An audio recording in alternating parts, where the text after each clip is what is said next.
ഗസയിലെ ആശുപത്രിയിൽ ഇസ്രായേലിന്റെ കൂട്ടക്കൊല 20 പേരെ ഇസ്രായേൽ കൊലപ്പെടുത്തി. കൊല്ലപ്പെട്ടവരിൽ 5 മാധ്യമപ്രവർത്തകരും ഉൾപ്പെടുന്നു. ബി.കെ. സുഹൈൽ ചേരുന്നു. സുഹൈൽ, കൂട്ടക്കൊല തുടരുകയാണ്. മാധ്യമപ്രവർത്തകർ, നമുക്കറിയാം കഴിഞ്ഞയാഴ്ചയാണ് 5 മാധ്യമപ്രവർത്തകരെ നഷ്ടപ്പെട്ടത്. വീണ്ടും മാധ്യമപ്രവർത്തകർ ആക്രമിക്കപ്പെടുന്നു, കൊല്ലപ്പെടുന്നു എന്നുള്ള അവസ്ഥയാണ്. ഗസയിൽ നിന്നുള്ള പുതിയ വിവരങ്ങൾ എന്തൊക്കെയാണ്?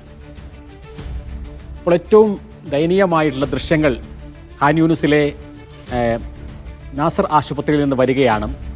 ഏറ്റവും കൂടുതൽ ആളുകൾ തിങ്ങിപ്പാർക്കുന്ന പ്രദേശങ്ങളിലൊന്നാണ് ഇപ്പോൾ ഖാൻ യൂനിസ്. അവിടെയുള്ള ആശുപത്രികളിൽ പ്രവർത്തിക്കുന്ന ആശുപത്രിയിൽ ഏറ്റവും പ്രധാനപ്പെട്ട ആശുപത്രിയാണ് നാസർ ഹോസ്പിറ്റൽ. ആ ഹോസ്പിറ്റലിലേക്ക് ആദ്യം ഒരു ബോംബിടുകയായിരുന്നു ഇസ്രായേൽ ചെയ്തത്.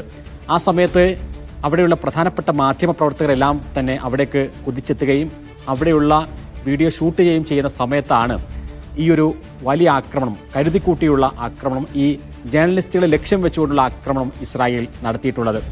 അതിൽ പ്രധാനപ്പെട്ട ജേർണലിസ്റ്റുകൾ ഒന്ന് റോയിട്ടേഴ്സിൻ്റെ ഹുസാം അൽ മസ്രിയാണ്, മറ്റൊന്ന് അൽ ജസീറയുടെ മുഹമ്മദ് സലാമ, അതേപോലെ തന്നെ അസോസിയേറ്റ് പ്രസിനോട് അടക്കം സഹകരിക്കുന്ന വനിതാ ജേർണലിസ്റ്റ് കൂടിയായ മറിയം അബൂദക്ക, അതേപോലെ തന്നെ NBCക്ക് വേണ്ടി വർക്ക് ചെയ്യുന്ന മോയിസ് അബൂ ത്വഹ, ഇവരടക്കമുള്ള മാധ്യമപ്രവർത്തകരാണ് ഇപ്പോൾ കൊല്ലപ്പെട്ടിട്ടുള്ളത്.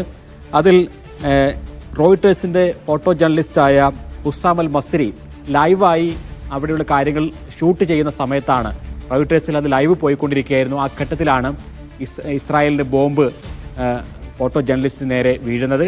അതോടുകൂടി ആ ലൈവ് കട്ടാകുന്നതും കണ്ടു. ഇപ്പോൾ റോയിട്ടേഴ്സ് അക്കാര്യത്തിൽ കൃത്യമായൊരു വിശദീകരണം ചോദിച്ചുകൊണ്ടുള്ള സ്റ്റേറ്റ്മെൻ്റ് അടക്കം നടത്തിയിരിക്കുന്നു. അപ്പോൾ അന്താരാഷ്ട്ര മാധ്യമങ്ങൾക്ക് വേണ്ടി ഗസയിൽ നിന്ന് കാര്യങ്ങൾ റിപ്പോർട്ട് ചെയ്തുകൊണ്ടിരിക്കുകയായിരുന്ന 5 മാധ്യമപ്രവർത്തകരെയാണ് ഇപ്പോൾ ഇസ്രായേൽ കൊലപ്പെടുത്തിയിരിക്കുന്നത്. സമീപകാലത്ത് 200-ലധികം വരുന്ന മാധ്യമപ്രവർത്തകരെയാണ് അവർ കഴിഞ്ഞ ദിവസങ്ങളെല്ലാം തന്നെ കൊലപ്പെടുത്തിയത്. ഇനിയും കഴിഞ്ഞ ആഴ്ചയിൽ ഇതേപോലെ 5 പേരെ കൊലപ്പെടുത്തിയെങ്കിൽ ഈ ആഴ്ചയും 5 പേരെ കൊലപ്പെടുത്തിയിരുന്നു. ഓരോ ദിവസവും കൊല്ലപ്പെടുന്ന മാധ്യമപ്രവർത്തകരുടെ എണ്ണം തന്നെ കൂടിക്കൊണ്ടിരിക്കുകയാണ്. അപ്പോൾ ഈ മാധ്യമപ്രവർത്തകർ തന്നെ ഇന്ന് രാവിലെ മുതൽ ഈ ഹോസ്പിറ്റലിൽ അനുഭവിക്കുന്ന രോഗികളുടെ, ICUവിലടക്കം കിടക്കുന്ന രോഗികളുടെ ദുരിതങ്ങൾ റിപ്പോർട്ട് ചെയ്ത ആളുകളായിരുന്നു. അതേപോലെ തന്നെ അവിടെയുള്ള പട്ടിണി കൊലയുടെ കൃത്യമായ വിവരങ്ങൾ പുറത്തെത്തിക്കുന്ന ആളുകളായിരുന്നു. അപ്പോൾ അത്തരം വിവരങ്ങൾ ലോകത്തിന് അറിയരുത് എന്നുള്ള നിർബന്ധ ബുദ്ധിയിലാണ് ഇത്തരം കൂട്ടക്കൊലകൾ ഇസ്രായേൽ നടത്തിക്കൊണ്ടിരിക്കുന്നത്. കഴിഞ്ഞ കുറേ ദിവസങ്ങളിലായി ഗസയുടെ വിവിധ ഭാഗങ്ങളിൽ, അത് വടക്കൻ ഗസയിലെന്നോ തെക്കൻ ഗസയിലെന്നോ മധ്യ ഗസയിലെന്നോ വ്യത്യാസമില്ലാതെ സാധാരണക്കാരായ ആളുകളെ കൊലപ്പെടുത്തുന്നു. ഇപ്പോൾ ഇന്ന് കൊല്ലപ്പെട്ട നാസർ ഹോസ്പിറ്റലിൽ കൊല്ലപ്പെട്ടത് 20 പേരാണ്. അതേപോലെ തന്നെ നിരവധി ആളുകൾ മരണത്തിനും ജീവിതത്തിനും ഇടയിൽ ഇപ്പോൾ ജീവച്ഛവമായി മാറിയിരിക്കുന്നു. ആ 20 പേരിൽ 5 മാധ്യമപ്രവർത്തകരെ മാറ്റി നിർത്തിയാൽ അതിൽ രോഗികളുണ്ട്, അതേപോലെ തന്നെ ആരോഗ്യ പ്രവർത്തകരുണ്ട്, അന്താരാഷ്ട്ര സന്നദ്ധ സംഘടനകളുടെ പ്രവർത്തകരുണ്ട്. ഇവരെല്ലാവരും തന്നെ ഇപ്പോൾ കൊല്ലപ്പെട്ടിരിക്കുകയാണ്. കഴിഞ്ഞ 24 മണിക്കൂർ എടുത്ത് നോക്കുകയാണെങ്കിൽ 75 പേരാണ് കൊല്ലപ്പെട്ടത്. അപ്പോൾ ഒരു ഭാഗത്ത് പട്ടിണി കാരണം മരിക്കുന്നു, മറുഭാഗത്ത് ഇസ്രായേലിൻ്റെ കൂട്ടക്കൊലകൾ നടക്കുന്നു.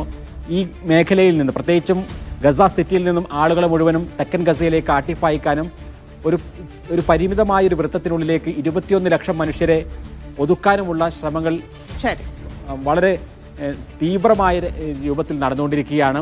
അതിന് എല്ലാവിധ ഒത്താശയും നൽകിക്കൊണ്ടിരിക്കുകയാണ് അമേരിക്ക അടക്കമുള്ള, ട്രംപ് ഭരണകൂടം അടക്കമുള്ള സംവിധാനങ്ങൾ. അതുകൊണ്ട് കൂടിയാണ് ഈ കൂട്ടക്കൊലകൾ ഇങ്ങനെ തുടർന്നുകൊണ്ടേയിരിക്കുന്നത്. ശരി സുഹേൽ.